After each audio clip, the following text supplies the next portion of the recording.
24, on se bagarre, on se bagarre.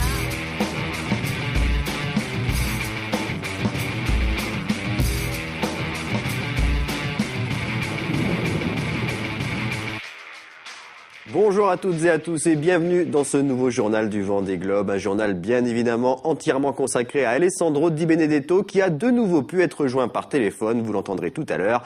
Le skipper de Team Plastic se trouve actuellement au nord de l'Espagne, entre la Corogne et Riron. À 16h, il lui restait 337 milles à parcourir jusqu'à la ligne d'arrivée. Après avoir été ralenti en raison d'un vent très faible, Alessandro a retrouvé comme prévu de meilleures conditions, entre 12 et 16 nœuds de vent. Sa date et son heure d'arrivée se précisent. Il est attendu vendredi. Il pourra entrer dans le chenal entre 12h30 et 17h30. Mais pour l'instant, le skipper essaie de ne pas trop penser à cette arrivée. Il reste concentré sur sa fin de course, qui n'est pas de tout repos. Écoutez ce que dit Alessandro au sujet de son retour à terre. Il nous fait également un bilan de santé de son monocoque. Ça va se faire très naturellement. Pour le moment, oui, j'y pense un peu, mais je suis vraiment très concentré pour ces dernières centaines de milles. Et donc, surtout pour le trafic maritime, c'est une des choses, des risques que je crains le plus.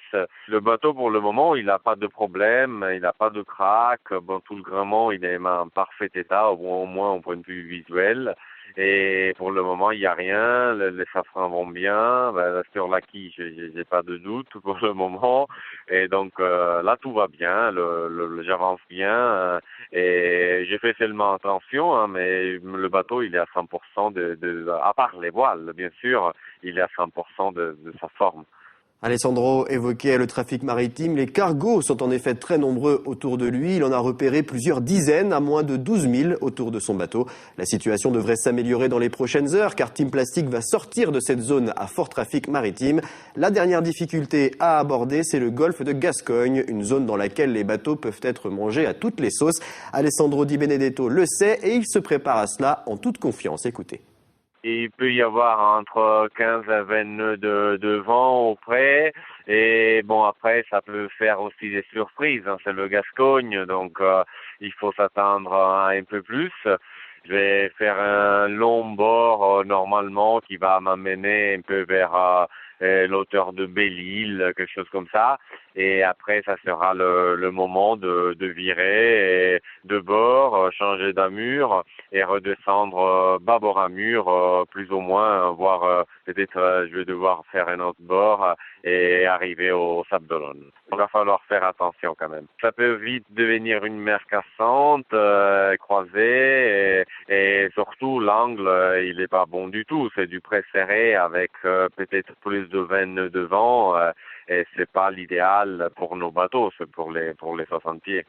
Voilà, on arrive à la fin de ce journal du Vendée Globe. Je vous le rappelle, Alessandro Di Benedetto est attendu au Sable d'Olonne vendredi avec une entrée dans le chenal possible à partir de 12h30.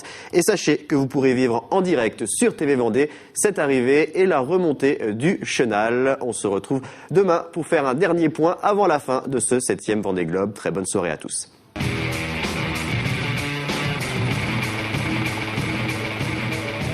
24 heures sur 24,